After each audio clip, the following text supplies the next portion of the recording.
The metallic click of handcuffs around tiny wrists echoed across Maplewood Community Playground like a gunshot. 7-year-old Emma Rodriguez's terrified screams pierced the afternoon air as Officer Martinez reluctantly secured the restraints around her delicate arms, her cerebral palsy causing her body to tremble uncontrollably. The swing she had been using moments before swayed empty in the breeze, its chains creaking a mournful song. "Please, she's just a child."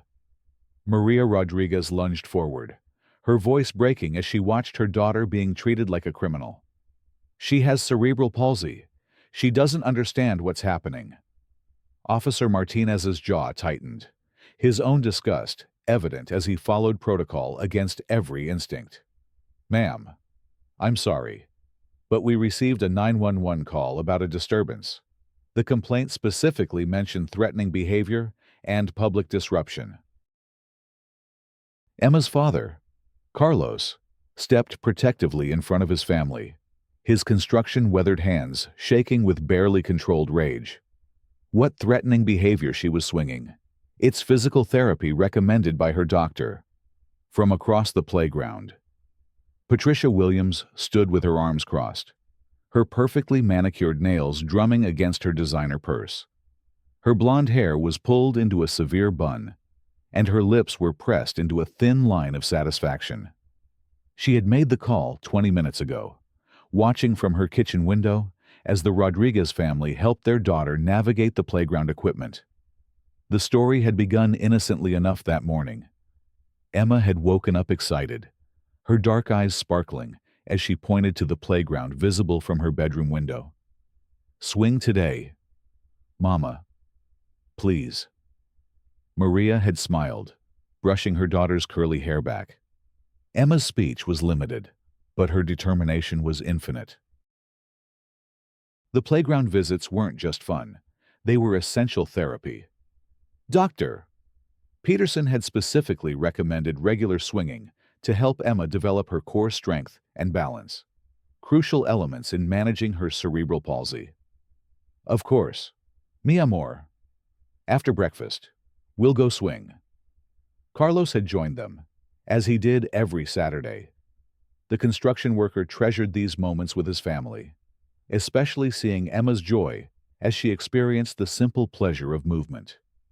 They had arrived at the playground around noon, when the sun painted everything golden and the air smelled of fresh grass and possibility. Emma's movements were different from other children, more deliberate, requiring more assistance, but her laughter was pure magic. Maria and Carlos took turns gently pushing the swing, their daughter's delighted squeals filling the air. Other families smiled and waved, the universal language of childhood joy transcending any differences. Patricia Williams had been watching from her kitchen window, her coffee growing cold as irritation built in her chest. She had moved to this neighborhood specifically for its quality code for the kind of homogeneous environment she preferred. The sight of the Rodriguez family disturbed her carefully constructed world. "That child is making too much noise," she muttered to her husband, Gerald, who was buried behind his newspaper. "Special children like that should stay at home where they belong. It's disturbing the peace." Gerald barely looked up. "They're just playing. Patricia, it's a public playground. Public doesn't mean appropriate. Look at how she moves. It's frightening for normal children. And those screams, someone could think she's being hurt." What happened next would haunt Patricia for the rest of her life, though at the moment, she felt justified in her actions. She picked up her phone and dialed 911, her voice taking on a practiced urgency. 911, what's your emergency? I need police at Maplewood Community Playground immediately. There's a disturbed child here causing a public disturbance. She's screaming and thrashing around violently. The parents seem unable to control her, and I'm concerned for public safety. The dispatcher's voice remained professional. Is anyone in immediate physical danger? Patricia hesitated for just a moment. Well, she could be. The behavior is very aggressive and unpredictable. Other families are leaving because they're frightened. This was a lie.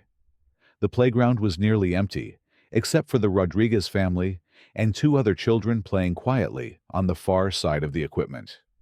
But Patricia had crafted her words carefully, knowing exactly which phrases would trigger an emergency response. Within minutes, two police cruisers arrived, their sirens wailing and lights flashing.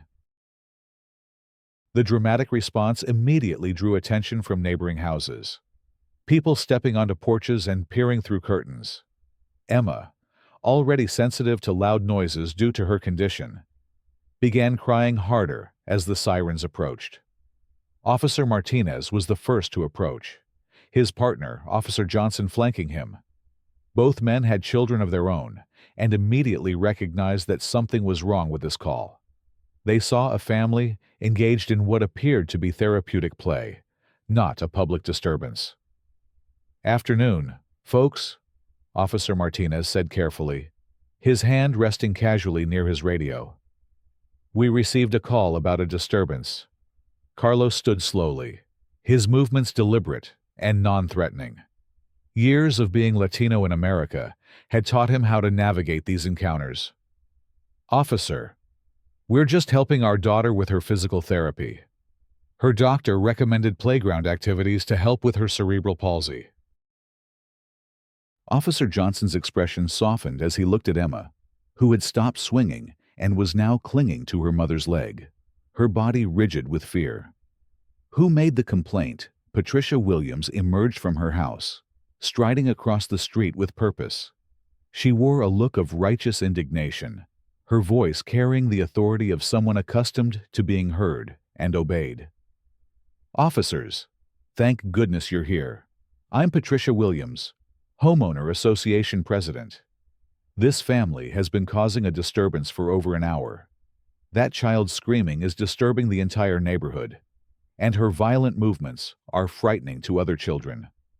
Maria's face flushed with anger and humiliation. "She's not violent. She has cerebral palsy. She can't help the way she moves." Patricia's voice dripped with false concern. "I understand you may not realize how disruptive this is, but public spaces need to be suitable for everyone. Perhaps there are special facilities better equipped for children with her needs." The word "needs" came out like a slur, loaded with implications that made both officers uncomfortable.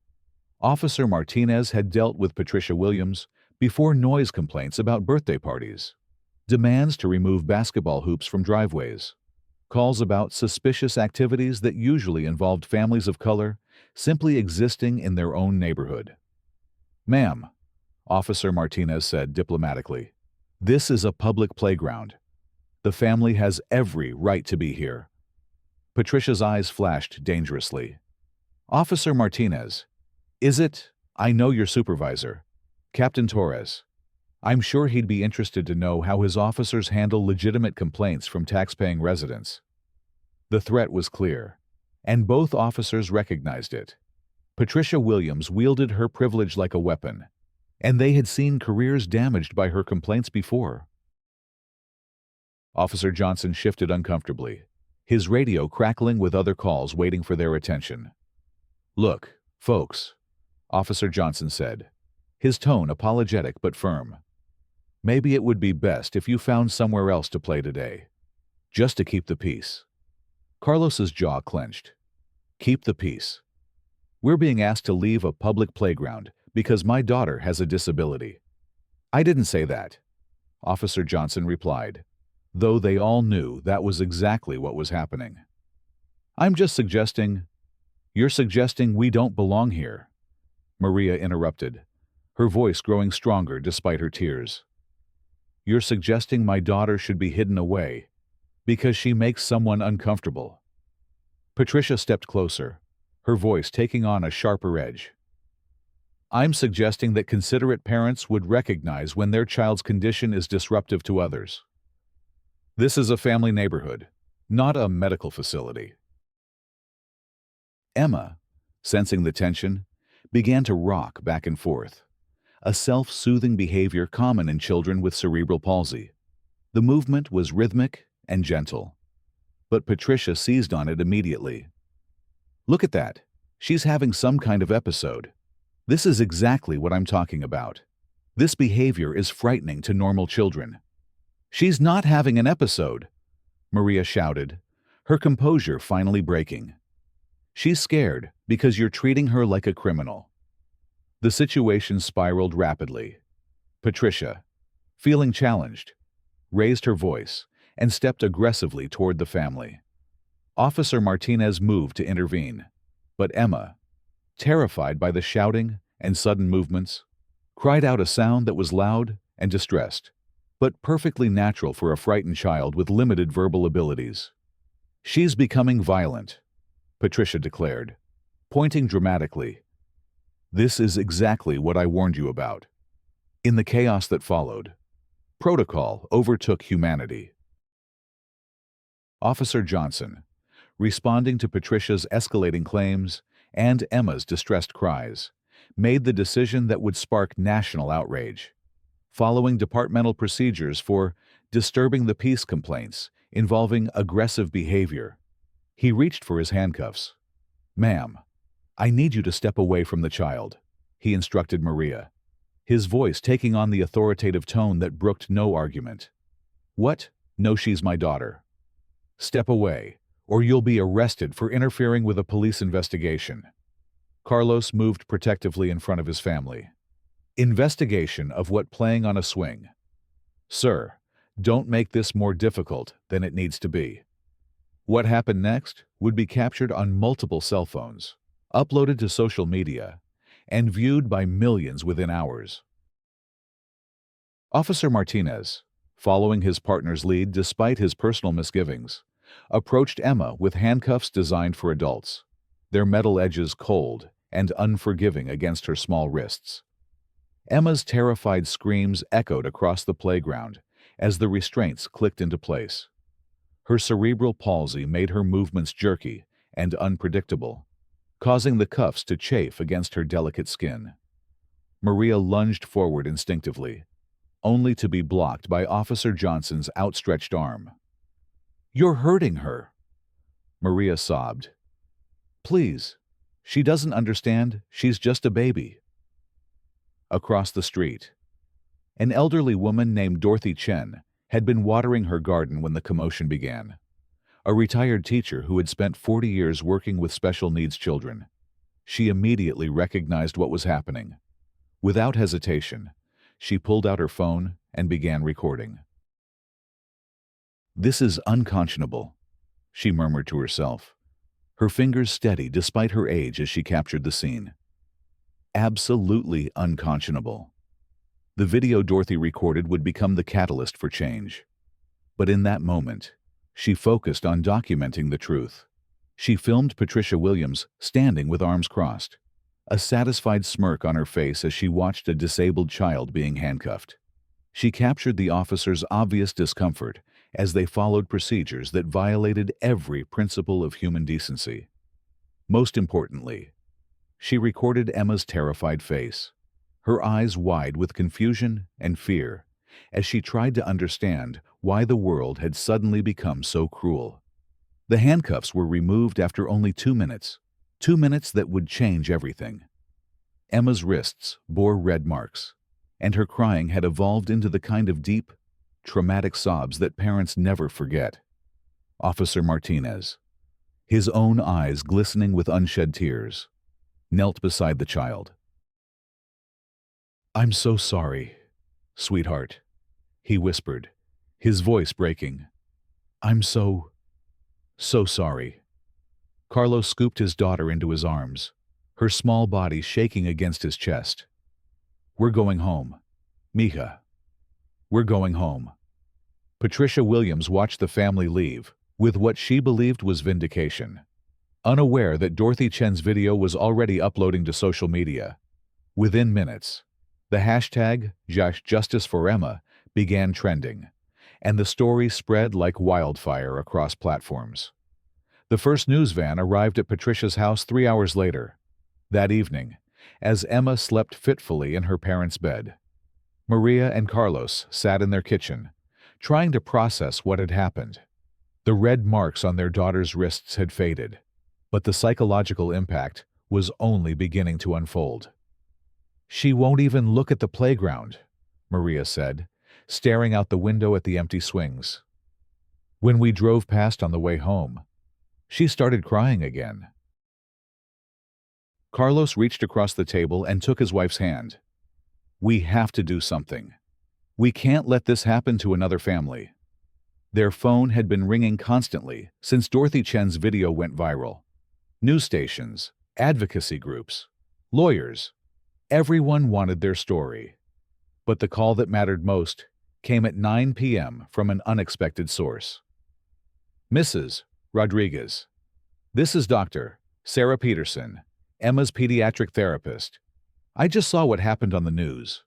I'm calling to offer my full support. And I want you to know that I'll provide any documentation needed to show that Emma poses no threat to anyone." Maria's voice cracked with gratitude. "Dr. Peterson, thank you. I just keep thinking about her face when they put those handcuffs on her." She didn't understand why everyone was suddenly afraid of her. Children with cerebral palsy face enough challenges without being criminalized for their disability. "Dr. Peterson said firmly, "What happened today was discrimination, pure and simple, and I'll testify to that fact if necessary." Meanwhile, Patricia Williams was discovering the power of social media backlash. Her phone rang incessantly with reporters seeking comment, neighbors expressing shock and disgust, and strangers expressing their outrage in terms she found increasingly disturbing. Her Facebook page had been inundated with comments, forcing her to delete it entirely. Her husband Gerald had locked himself in his study, refusing to discuss the situation. The doorbell rang again, and Patricia peered through the blinds to see another news crew setting up cameras on her lawn. This was the fifth one today, and their questions were becoming more aggressive. "Mrs. Williams, how do you justify calling 911 on a disabled child?" one reporter had shouted earlier. "Do you feel any remorse for traumatizing a 7-year-old? Patricia had slammed the door without comment, but the questions haunted her. In the quiet moments between phone calls and doorbell rings, she found herself remembering Emma's face, not the distorted version she had created in her complaint, but the actual child she had seen through her kitchen window. A little girl who moved differently, who sounded different when she played, but who was clearly loved and cared for by devoted parents. The next morning brought news that Patricia hadn't anticipated. The playground was closed, pending a city council review of the incident.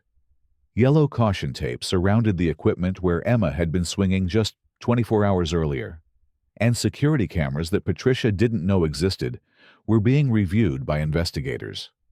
City Councilwoman Janet Morrison stood before the taped-off playground, addressing a growing crowd of media and concerned citizens. A mother of 3 and former special education teacher, she had spent the night reviewing footage and preparing for what she knew would be a defining moment for their community. "I have reviewed the security camera footage from yesterday's incident," Councilwoman Morrison announced, her voice carrying clearly across the gathering. "What I found was a family engaged in therapeutic play, exactly as they described. There was no disturbance, no aggressive behavior, and no threat to public safety." A murmur ran through the crowd. Patricia Williams, watching from her living room window, felt her stomach drop. Furthermore, Councilwoman Morrison continued, "The footage shows that the playground was nearly empty when the 911 call was made. The caller's claim that other families were leaving due to fear was demonstrably false." The crowd's murmur grew louder, anger evident in their voices. Someone shouted, "Where's Patricia Williams? Why isn't she here to face the consequences?" Councilwoman Morrison raised her hand for quiet. "The city is conducting a full investigation into this incident.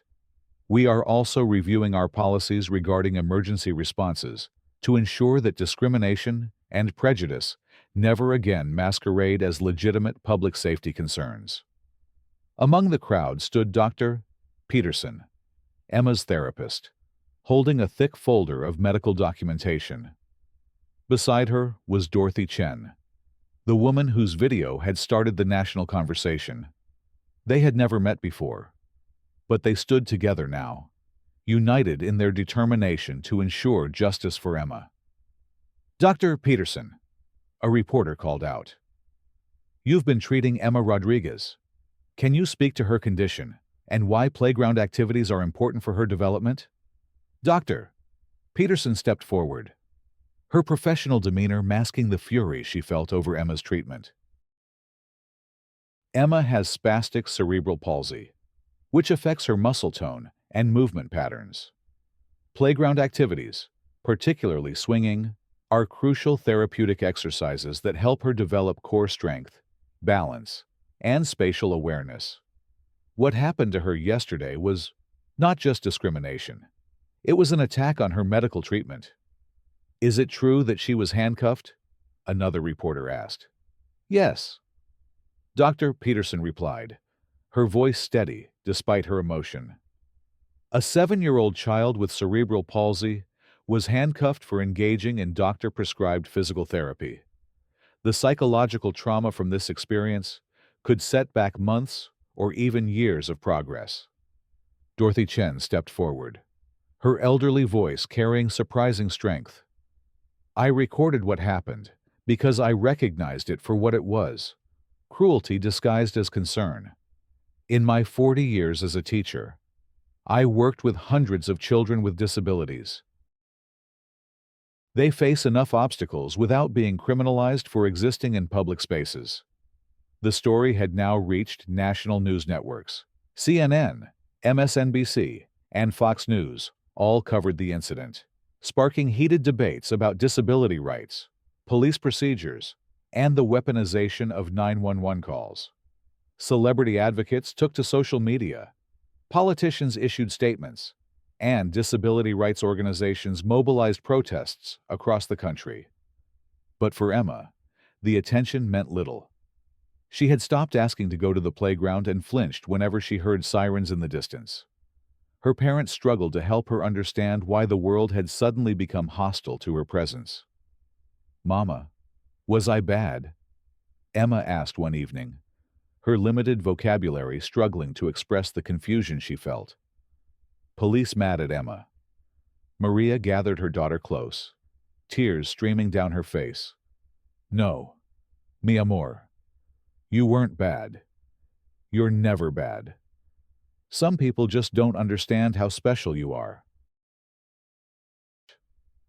The legal ramifications began to unfold rapidly. The Rodriguez family was contacted by the American Civil Liberties Union, the National Disability Rights Network, and a prestigious law firm specializing in civil rights cases. Attorney Michael Chen, Dorothy's son and a Harvard-trained lawyer, offered to represent them pro bono.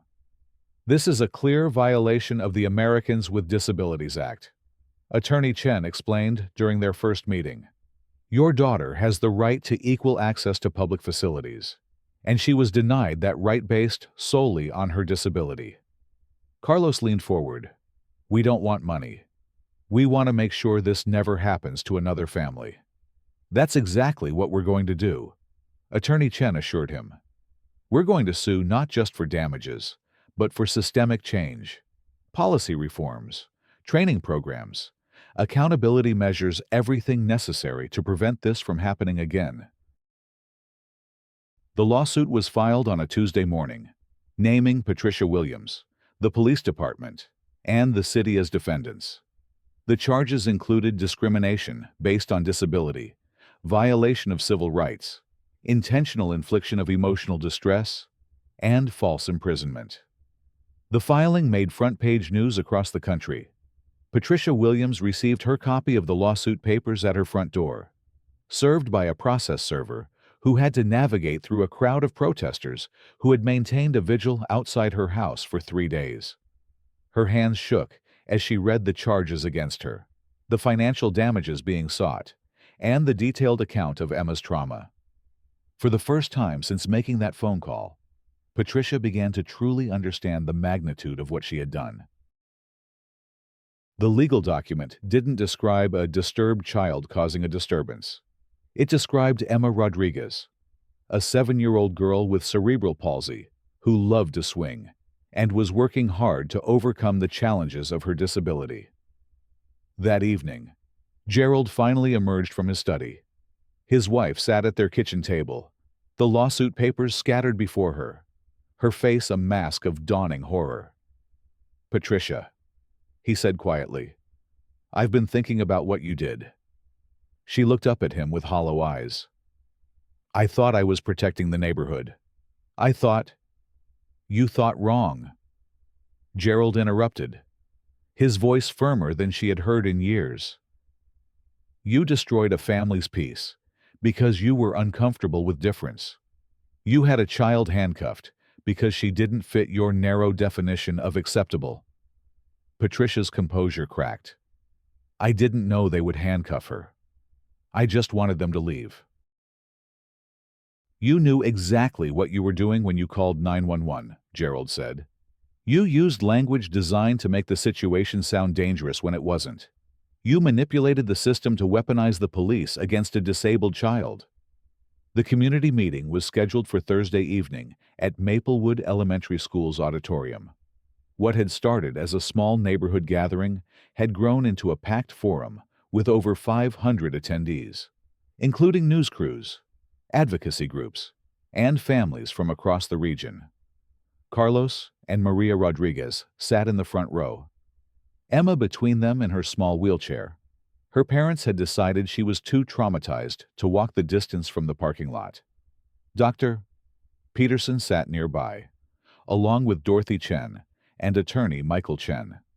The community had rallied around the family, offering support that ranged from meal trains to financial assistance with legal fees. Mayor Rebecca Torres took the podium, her expression grave as she addressed the packed auditorium. A Latina herself, she understood the intersection of racial and disability prejudice that had targeted the Rodriguez family. "We are here tonight because our community failed one of our most vulnerable members," Mayor Torres began. 7-year-old Emma Rodriguez was criminalized for having a disability, and we all bear responsibility for allowing the attitudes that made this possible to take root in our neighborhoods. The crowd stirred, some nodding in agreement, others shifting uncomfortably. Patricia Williams was notably absent, despite multiple invitations to attend and address the community. "I want to read you something," Mayor Torres continued, holding up a piece of paper. "This is from Emma's pediatric therapist, Dr. Sarah Peterson, describing the therapeutic value of playground activities for children with cerebral palsy. I want everyone to understand exactly what we interrupted when we responded to a prejudiced complaint with handcuffs." As Dr. Peterson's medical explanation was read aloud, detailing how swinging helped Emma develop the muscles necessary for walking and maintaining balance. The auditorium grew silent. The clinical language made the cruelty of Emma's treatment even more stark. Emma's weekly playground sessions are not recreational. They are medical treatment prescribed by her doctors and supervised by her parents. When Patricia Williams called 911, she wasn't reporting a disturbance. She was sabotaging a disabled child's health care. A woman in the back of the auditorium stood up, her voice carrying across the room. "My son has autism.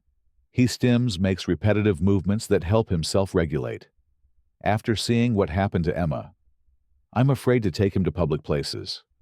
Will someone call the police on him too because his movements look different?" Another parent stood up. "My daughter uses a wheelchair. She makes sounds when she's excited that might seem unusual to people who don't know her. Are we going to be arrested for disturbing the peace because she expresses joy differently?" The stories began pouring out. Family after family stood up to share their experiences with discrimination, their fears about accessing public spaces, their children's questions about why the world seemed hostile to their differences. The auditorium became a forum for pain that had been suppressed too long. Maria Rodriguez finally stood up, her voice shaking but determined. My daughter hasn't asked to go to the playground since this happened. She used to love swinging so much that she would point to it from her bedroom window every morning. Now she cries when we drive past. She paused, gathering strength from the supportive faces around her. But we're not just here to share our pain. We're here to demand change. We want policies that protect disabled children instead of criminalizing them. We want training for police officers on disability issues. We want accountability for people who abuse the 911 system to enforce their prejudices. The applause was thunderous, lasting several minutes as people rose to their feet. Emma, startled by the sudden noise, reached for her mother's hand. But for the first time since the incident, she didn't seem frightened.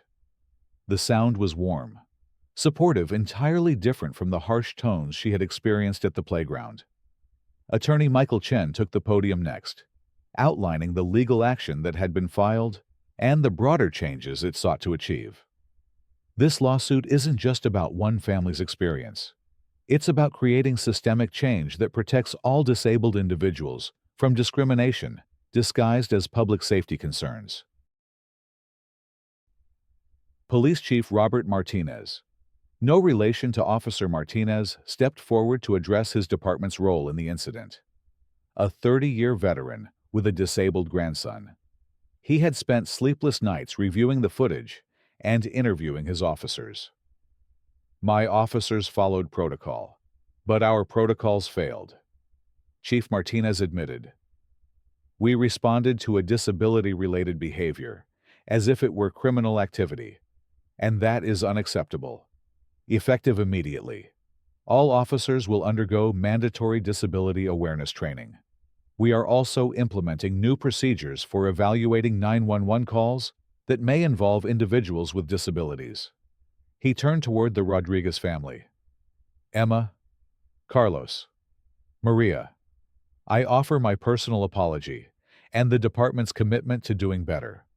What happened to your family should never happen again, and we will work every day to ensure it doesn't.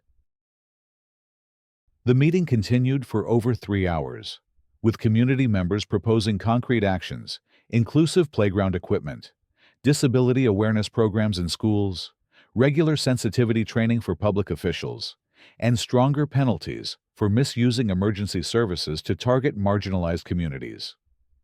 As the formal meeting concluded, something unexpected happened. Dorothy Chen approached the Rodriguez family with a small gift bag, her elderly hands trembling slightly as she knelt to Emma's level. Emma, sweetheart, I brought you something. Inside the bag was a small toy swing, painted bright yellow with tiny flowers decorating the seat. Attached was a note, "For the bravest little girl I know. Keep swinging. Beautiful." Emma looked at the toy, then at Dorothy, her dark eyes curious. Slowly, she reached out and took the swing, her fingers tracing the painted flowers. For the first time since the incident, she smiled a small, tentative expression that lit up her entire face. "Swing," Emma said quietly, her voice barely audible but clear. "Pretty swing." Dorothy's eyes filled with tears. "Yes, darling, a pretty swing for a pretty girl. And someday soon, you'll swing on the real one again, and no one will ever hurt you for it." The weeks that followed brought rapid changes to Maplewood and communities across the country. The Justice for Emma hashtag had evolved into a broader movement called Beauty Accessible Communities, promoting inclusive policies and challenging ableist assumptions in public spaces. Patricia Williams had hired her own attorney and was facing not only the civil lawsuit, but also criminal charges for filing a false police report and misuse of emergency services. Her homeowner association had voted to remove her as president, and several neighbors had initiated a petition to have her removed from the board entirely. More significantly, Patricia was beginning to confront the reality of what she had done. Gerald had insisted she attend a support group for family members of disabled individuals, hoping to help her understand the impact of her actions. The first meeting had been awkward and painful, but Patricia had listened as parents shared their daily struggles and victories. "I keep thinking about that little girl's face," Patricia confided to the group leader during her third session.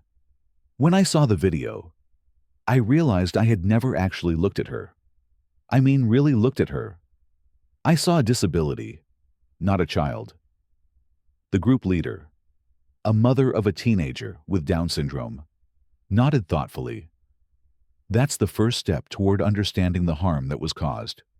But awareness without action is just guilt. What are you going to do with this realization?" Meanwhile, Emma was slowly beginning to heal. Dr. Peterson had connected the family with a child psychologist who specialized in trauma recovery for disabled children.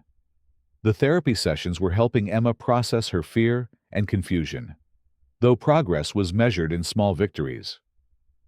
"She asked about the playground yesterday," Maria told Carlos one morning.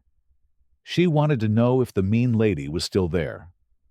Carlos looked out their kitchen window at the playground, where new signage had been installed.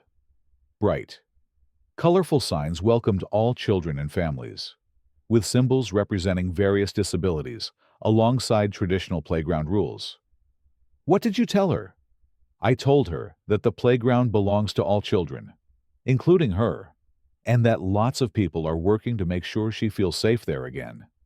The legal proceedings moved forward with remarkable speed, aided by the clear video evidence and overwhelming public support. Patricia Williams' attorney had advised her that fighting the charges would be futile and expensive, particularly given the documented evidence of her false statements to 911 dispatchers. Attorney Michael Chen met with the Rodriguez family to discuss a settlement offer that had come from the city and Patricia's insurance company. The financial terms were substantial, but more importantly, the agreement included policy changes that would have lasting impact. "They're agreeing to implement the disability rights protocol we proposed," Attorney Chen explained. "Mandatory training for all first responders, special procedures for calls involving disabled individuals, and regular community education programs. They're also funding an accessibility audit of all public facilities and playgrounds."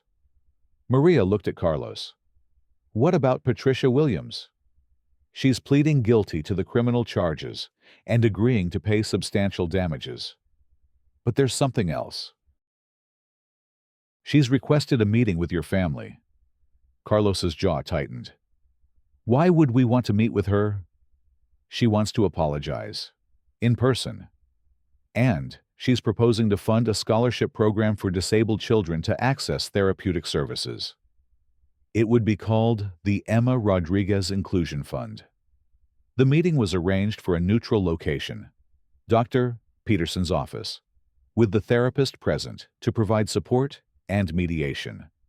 Patricia Williams arrived early, her usual confident demeanor replaced by obvious nervousness and remorse. When the Rodriguez family entered with Emma in her wheelchair, Patricia's composure nearly broke immediately. Seeing the child up close, not through a window or on a video, but in person, made the reality of her actions undeniable.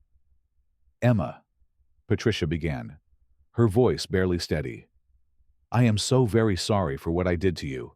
I was wrong, and I hurt you, and there's no excuse for that." Emma looked at her parents uncertainly, not fully understanding who this woman was or why everyone seemed so tense. Maria gently stroked her daughter's hair. "She doesn't understand why she was hurt," Maria said quietly. "She just knows that she was playing. And then suddenly everyone was angry at her. She still asks if she was bad." Patricia's tears came freely now. "She wasn't bad. She was never bad. I was the one who was wrong. I let fear and ignorance guide my actions, and I hurt an innocent child because of it." Carlos spoke for the first time since entering the room. "What you did to our daughter will affect her for the rest of her life. She's afraid of police now. She's afraid of playgrounds. She's afraid of people looking at her. I know, Patricia whispered. I know I can't undo what I did, but I want to try to make amends. I want to help other families avoid what I put you through. Doctor, Peterson leaned forward. Patricia has been attending disability awareness sessions and family support groups. She's also volunteered to speak at community events about the harm that prejudice causes to disabled individuals and their families. Why, Maria asked, why are you doing this? Patricia looked directly at Emma, who was playing quietly with her toy swing. Because I realized that I had become the kind of person I never wanted to be. I let prejudice turn me into someone who could hurt a child. I can't live with that, and I don't want anyone else to become what I became. The conversation continued for an hour, with Patricia sharing her journey of understanding and the Rodriguez family explaining the ongoing impact of the trauma. It wasn't forgiveness that would take time, if it came at all, but it was a beginning toward healing for everyone involved. 6 months later, Maplewood Community Playground reopened with a celebration that drew hundreds of families from across the region. The playground had been completely renovated with accessible equipment, sensory-friendly features, and clear sight lines that promoted inclusion rather than segregation.